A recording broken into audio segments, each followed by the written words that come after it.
Un label, celui du tourisme, mais il l'a, gare aux loups, les amis, puisqu'il nous emmène justement à Tourette, mais sur loup. Cité d'art, mais aussi cité des Violettes.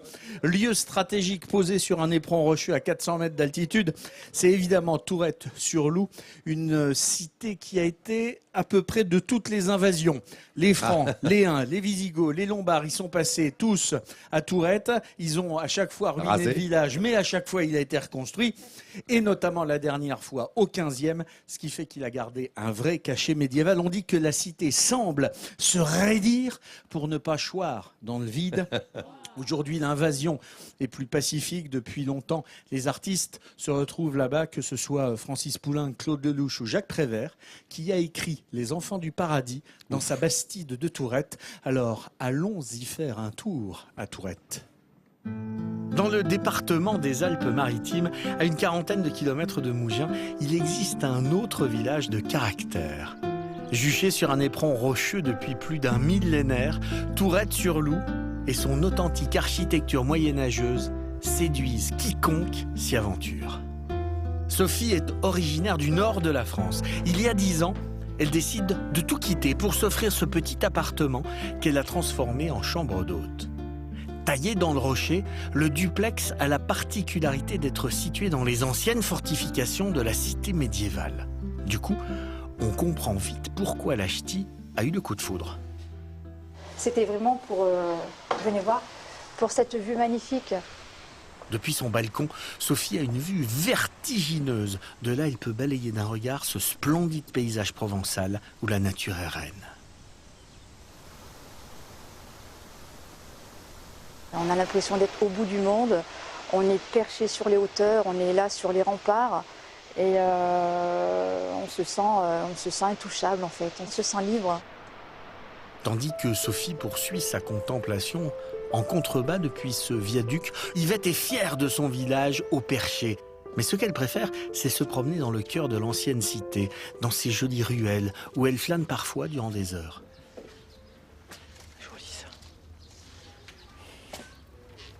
Ces maisons authentiques, bâties avec le calcaire de la région par les Touretans d'autrefois, forment un véritable cocon.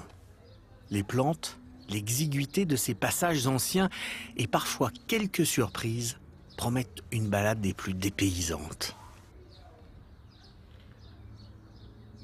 De temps en temps, on a une trouée avec une vue magnifique sur la campagne de Tourette et au fond, la mer, donc Méditerranée. Donc c'est toujours excessivement agréable à voir. Et rapidement, on se laisse embarquer par cette atmosphère à la fois provençale et médiévale. Durant quelques instants, on quitte tout simplement le XXIe siècle. Ça nous amène dans un autre temps que celui dans lequel on vit. Et on se dit combien de gens sont passés par là et combien de familles ont vécu là. Et donc l'imaginaire est là et on peut imaginer toutes sortes de choses. À Tourette-sur-Loup, l'imaginaire prend parfois le pas sur la réalité.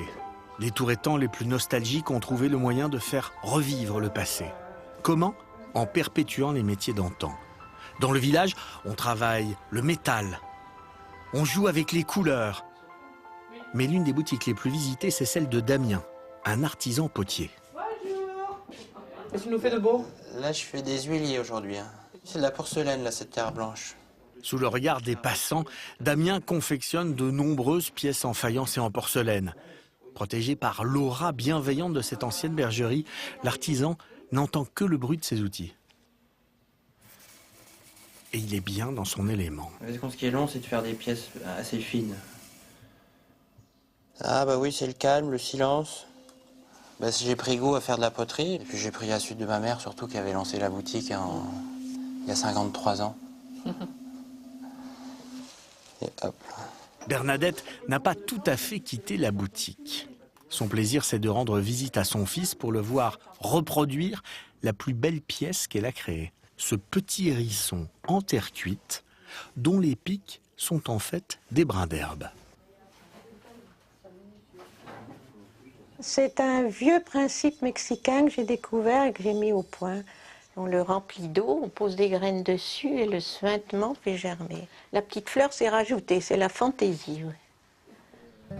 Le petit animal est très prisé, au point d'être vendu un peu partout à travers le monde. il n'est pas le seul à participer au rayonnement du village. Non loin du cœur historique, fleurit chaque année une jolie plante, faisant la renommée de Tourette. Car ici, on peut se vanter d'être la capitale de la violette.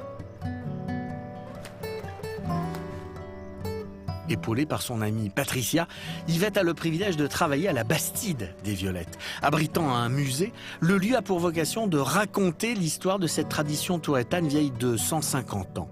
On y apprend notamment qu'à l'époque, ces fleurs étaient destinées à l'élaboration d'essences naturelles dans les parfumeries de Grasse, quand elles n'étaient pas vendues sous forme de bouquets. Elles sont magnifiques, hein. Elles sentent très bon, très parfumées. Aujourd'hui, ces pétales sont aussi à la base de délicieuses confiseries. Et c'est un véritable plaisir pour Yvette et Patricia de perpétuer la culture des violettes au milieu de cette serre qu'elles considèrent depuis maintenant 35 ans comme leur havre de paix.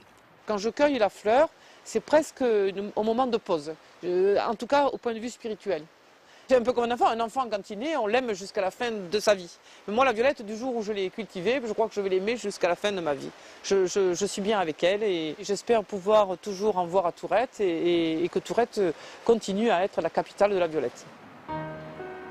Quand sa journée au milieu des violettes se termine, la Tourettane a l'habitude de s'offrir l'un des magnifiques points de vue dont regorge le village. Et dont le plus beau se trouve incontestablement à l'aplomb du donjon qui prévenait autrefois des invasions sarrasines.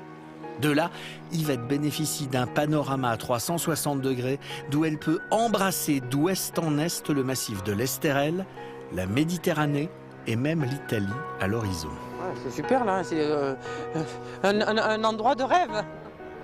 Avec cet ultime point de vue, Tourette-sur-Loup prouve que le village est un extraordinaire balcon sur un beau bout de Provence.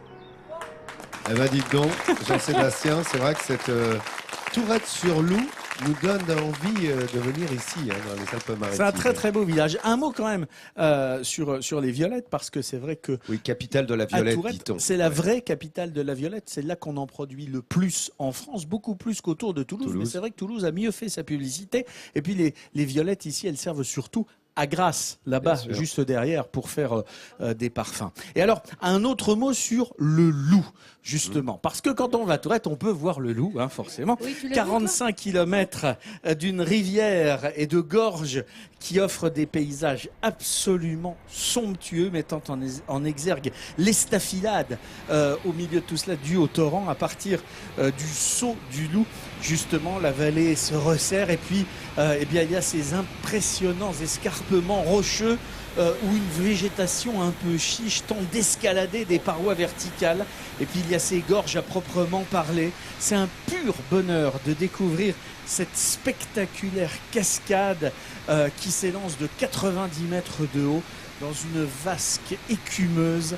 Et ce sont les gorges du Loup justement qui relient le haut pays au bas pays. Qu'est-ce que c'est beau. Et c'est tu écoutes. poétique et beau.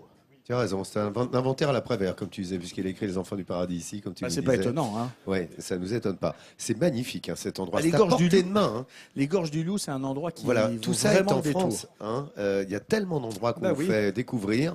Restez ici, visitez Bah oui. cette France cet été, profitez-en. Bah, c'est pas pour rien qu'il y a 83 Millions. 700 000 personnes qui viennent, De qui touristes. sont venues en 2014. Et voilà, ça ne se trompe pas. Voilà, c'est de l'excellence et c'est du bon goût de leur part que de venir nous rendre visite à ces touristes. En tous les cas, souvenez-vous, Tourette-sur-Loup, les gorges du Loup, ça c'est à visiter, c'est à côté de chez vous. Notez-le.